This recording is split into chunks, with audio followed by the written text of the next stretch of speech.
Greetings, ladies and gentlemen. It is your favorite dark sorcerer here.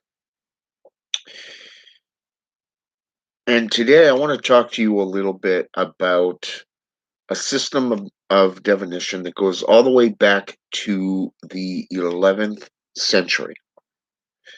Today we know this as tarot cards. But back in the 11th century, it was known as cartomancy.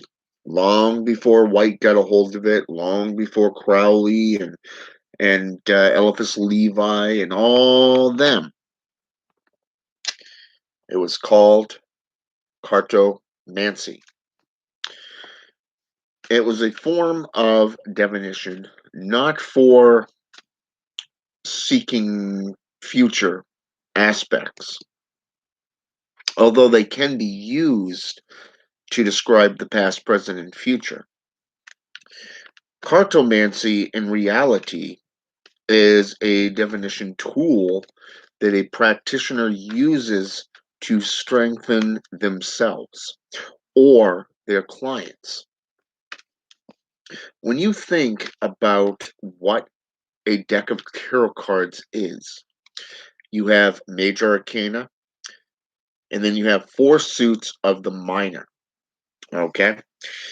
Every time you shuffle, you are placing your essence upon the cards. You are literally asking the cards for insight into any topic, issue, or even past, present, and future divining moments. It does not matter if it is you or your client that touches them. What it is your essence is speaking to the cards, and in likewise the gods that you associate with speak through these cards. This is low level divination, extremely low level. It is something that is so simplistic. It's, well, just like a pendulum. You ask a question, you get an answer. You may not like the answer that he gives, but the difference between this and a pendulum is you don't have to take a step or two and then repeat that question.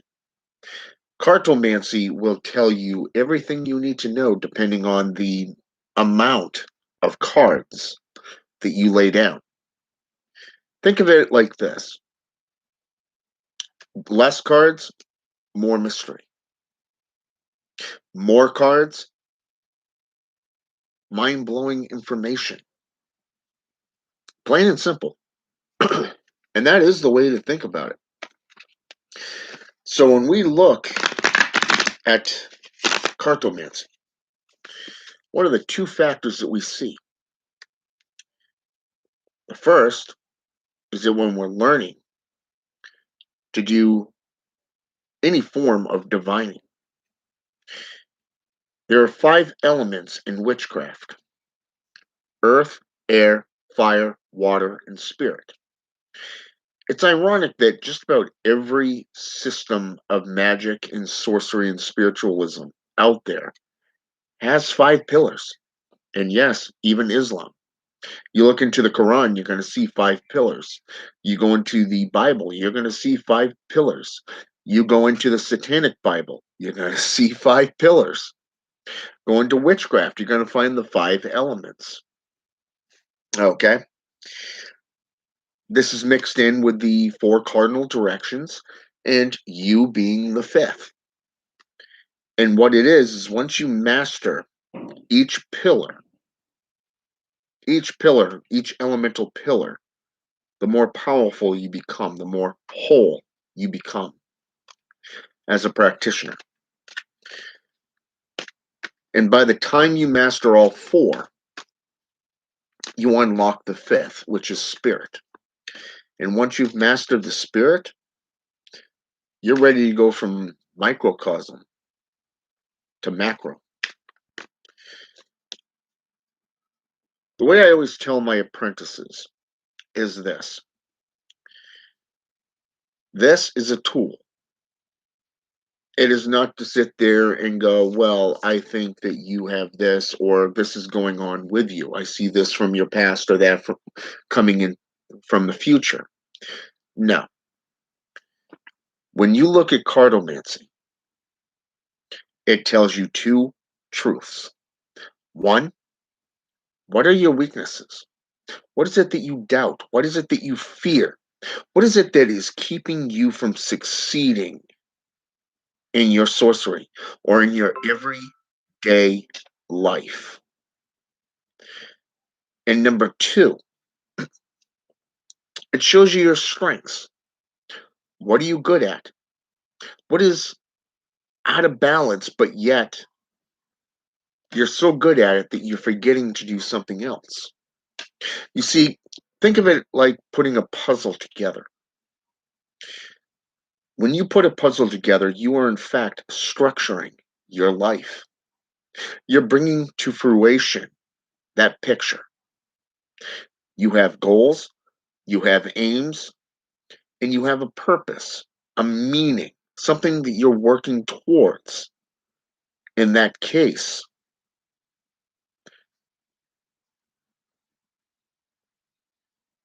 this is a tool that will guide you through those proverbial minefields.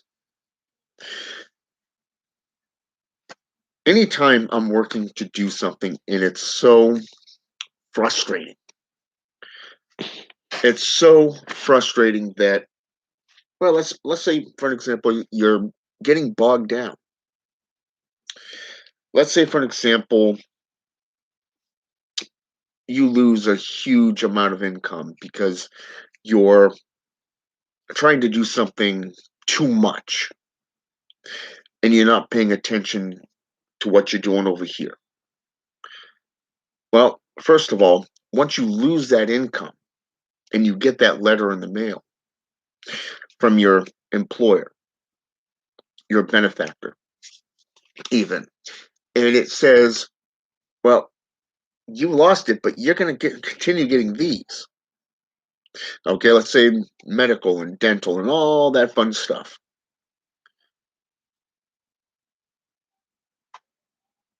But we're going to be watching for the next few months and we'll make our final decision. That doesn't mean that you've lost it for good. It just means that you got to figure out what step did you do that deterred you from staying on that right track.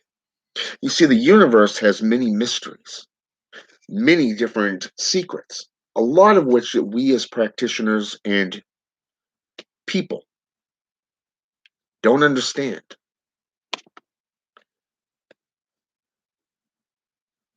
Now, you can sit there and go into the Hermeatics and you can work your way up and down the proverbial tree of life and death. But I prefer the old fashioned way of doing things. It takes longer, yes. It takes patience, skill, dedication, commitment to sit there for 2, 3 hours tops, doing reading after reading, asking similar questions resulting around the same issue, same topic. But once you've done 6 to 12 readings and you've jotted down the results of those readings, what cards pop up repeatedly? How many times did those cards pop up in your readings? Then you got to figure out, okay, these are the cards that keep popping up. There's a purpose behind it. Let's figure out what that is. So you reach over and you pick these up. The book that goes along with that deck. That's that deck. And you look at it You go underneath each of these cards and you read down. You have the essence, you have the shadow, you have the Q&A, the most commonly asked questions, and then you have the message. You see, I had a witch, a very powerful witch. When I first started learning cartomancy, she told me point blank, don't give two shits about all this other bullshit. Read the very last paragraph underneath messages. Then you look at the card. Is it verted or inverted, light or shadow? That will deter you to either the essence or to the shadow. But you'll have a very, very good recollection of what that card is trying to tell you, either from the negative perspective or from the positive. Your weaknesses, your strengths. What have you succeeded in? What have you not? You see, a cartomancy deck is just a tool. It is something that we use to help us focus our energy. It's like going into your altar room and lighting a single candle for meditation. That candle flame, that soul candle flame, has our complete unyielding attention. We focus on it. Same thing with these. Learn your deck. It doesn't matter if it's the Rider White's deck, the Crowley's deck, the Demon deck, the Fallen Angel deck, the Demon deck, or even the Necromyicon deck. Either way, I recommend sticking with a system that works. You don't have to go into horoscopes. You don't have to go into numerology. You just stick with a system that works. Cartomancy is one of those systems that really does define who you are. It'll help build you up.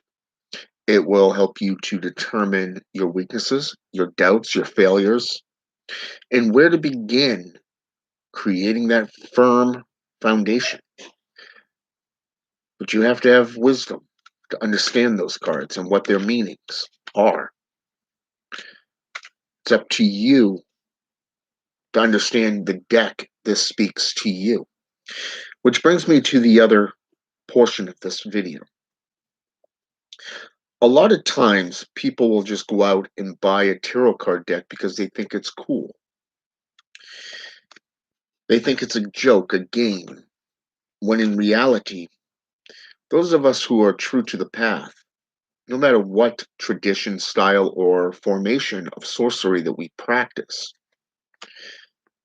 the cards choose us, just like a familiar, a cat, snake, rat, whatever.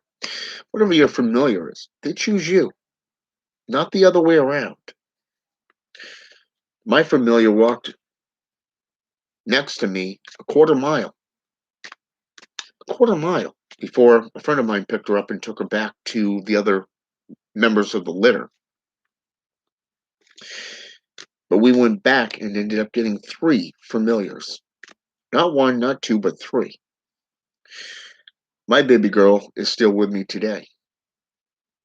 But I gained 2 more. One's right up here. The other's in with her mama.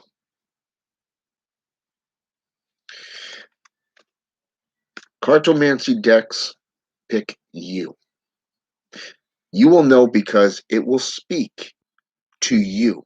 You'll have this inkling to purchase that particular deck over any other deck. Why? Because it spoke to you. It was meant for you. It has nothing of going in, well, I'm just going to buy this one or I'm going to buy that one. No. When you look at a cartomancy deck, it doesn't just grab your attention. You don't just feel that tug, that pull. When you look at the deck and you run your hand over it slowly, you'll notice that a portion of some invisible pull will bring your hand down on a particular card, or it will feel as though gravity is pulling in a very dense proportion to your hand going down at a certain spot. As you move your hand over that deck spread out, same exact thing. It is that gaze, that feeling. And when you get that deck and you start going over it,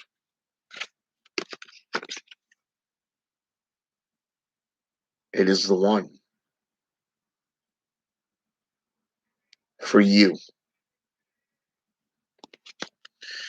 A lot of people do not realize this.